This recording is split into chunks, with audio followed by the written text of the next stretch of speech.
first guy that heard a parrot talk probably was not okay for a couple days. Oh, yeah, I would. Oh, hey! Welcome to another episode of a Starter and a Chaser podcast. I am Professional Brewer Jon Passow. And filling in for Joe Clarke, I'm Whiskey Connoisseur Mari Heaney. And you can find Mari at Instagram on... Drams.with.mari. I know my Instagram handle. Easy for you to say. And we are here once again on location at Cleveland's own The Whiskey Bar on Coventry. So if you're ever in the land of Cleve, be sure to check them out and hit subscribe down below for, to make puppies happy and everything like that. It helps. All right, what are we reviewing today? Well, I'm super, super excited because today we are going to review Pinhook. So Pinhook here started in 2010 as a non-distilling producer label. And now they started putting their own whiskey out, and so they use each set of barrels as its own vintage instead of blending to make the same taste. The wax color, you see we're drinking orange today, denotes the style and expression. So the orange here is going to be the straight bourbon, and the geometric shape denotes the year. We've got the circle here, we're drinking 2020. The horse is also an upcoming thoroughbred from the Bourbon Lane stable, and this horse here is called Bohemian Bourbon. And that is also the name of the whiskey. Like Mari said, we are drinking the 2020 version of their straight bourbon. This is 95 proof, and it was distilled at the Old Taylor Distillery by Castle and Key Distillery. And the cool part about that, this is the first bourbon that was brewed at the Old Taylor Distillery since it was abandoned in 1972. Now this is a mash bill of 75% corn, 15% rye, and 10% malted barley. Ooh, let's take a look at this. A little lighter in color.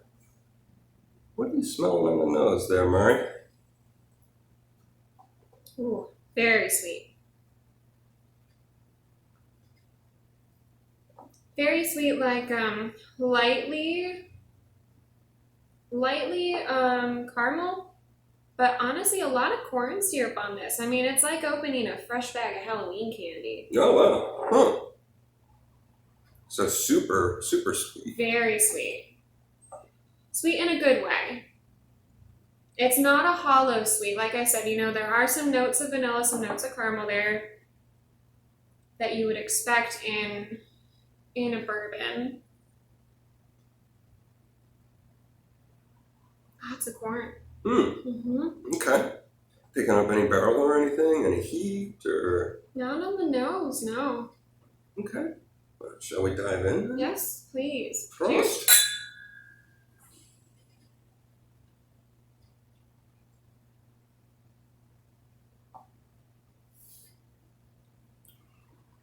That is what I call a peekaboo. Tastes nothing like how it smells. Peekaboo, I like that. I'm getting right up front, like some corn sweetness, but that rye just cuts through really quickly. Through like a bulldozer. Yeah. I mean, it's got this sharp, peppercorny note that, just splits that sweetness down the middle and leaves you with a little bit of a barrel note on the back end with just an undercurrent of like slight caramel malt sweetness. What's your impressions of the first sip there? I need to go back in. Like I said, it was not what I was expecting.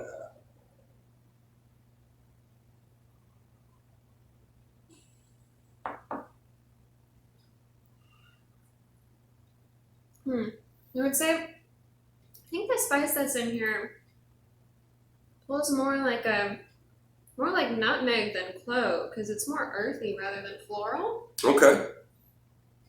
I'm getting I could see nutmeg. With some of that dryness that I'm left over with, I could see nutmeg. I get a little bit of peppercorn too.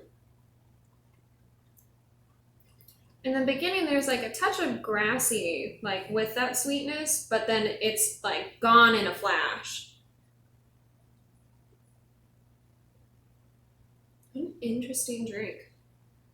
I do see the grass. It's kind of like a Sauvignon Blanc kind of grassy note. Yeah, absolutely. Yeah, little vinous. For for the way you were describing the smell and the way the legs were just not coming down, Mm-hmm. I thought this was going to be thick, but Yeah. this is really light. Mm-hmm. Light as in the body. The Mm-hmm. flavors are intense. Mm-hmm. I'm sitting here really analyzing it. There is a subtle barrel note, but it's not overpowering. This actually kind of tastes like an E.H. Taylor as far as kind of the body and a little bit of Sure. that flavor profile. Not Especially so like much. you were saying, yeah, with how heavy the rye is. Mhm. Mm-hmm. Yeah. Absolutely. And it was done at the old Taylor distillery, so that makes sense. That checks out. Yeah, little tingles on the tip of my tongue and the back corners of my tongue. Yeah. Now the barrel is starting to appear for my palate. A little dry and a little tannic. Those tannins just kind of lay on the center of your tongue, which I'm finding is balancing that rye spice a bit. Mm-hmm. And it sticks with you. It's around for a minute. Minerality now. This is starting to really open up. Mm-hmm. That's interesting. Yeah. So we just did a fresh crack on this one about 10 minutes ago. So if you do get a bottle of this, I would say crack it and just let it sit for a bit before you go in for it. Well, someone mentioned to me once that a rule of thumb is to let it sit for 1 minute of every year that it's been aged. Okay. So then for this, we would let it sit for... Does it have an age statement? It's Kentucky straight, so at least 4, right? I think so. Yeah, it doesn't have an age statement. So let's just say 4. So it needs to sit about 4 minutes, and which is probably what we're at about now. 4 to 10 about. I don't know, if I got a 30-year-old whiskey, I don't think I could wait 30 minutes to drink it. No. Rule of thumbs are good in theory. Drink young whiskey. Yes, only drink young whiskey. For those of us that lack patience. All right, Mari. What are your final thoughts on Pinhook Bohemian Bourbon? I think it holds up to everything that I've heard about it. I like the surprise. I like the difference in the nose and the palate. The peekaboo. Yeah, I think nice. the finish pulls through. So, every different section of the tasting experience offers like some very different notes for me, which I think is fun. It's a good one to sit down with and, pull your friends up, 10 or less, socially distanced. Social distance. At a round table and really see, what each person is getting. Because there's a nice little complexity to this. Each section is totally different. It really takes you on, a whole ride all the way through. Nice. For me, I was expecting something thick and heavy, both from the what I was seeing in the glass and Mari's description of the nose on there. But man, like she said, it's a peekaboo. It caught me off guard. It's light enough that it's drinkable, but it's complex enough that it really keeps my mind going on the flavors, on what I'm drinking, and it really captures my attention. So this is very well crafted. Interesting, if you're a fan of the E.H. Taylor little wine, then definitely pick this up because this is right along those lines. This is nice. I appreciate that. And if you appreciate this episode, be sure to give us a thumbs up, a comment below, and a subscribe. Check us out on Instagram. Be sure to visit the Whiskey Bar when you come to Cleveland, and give Mari a follow on Instagram.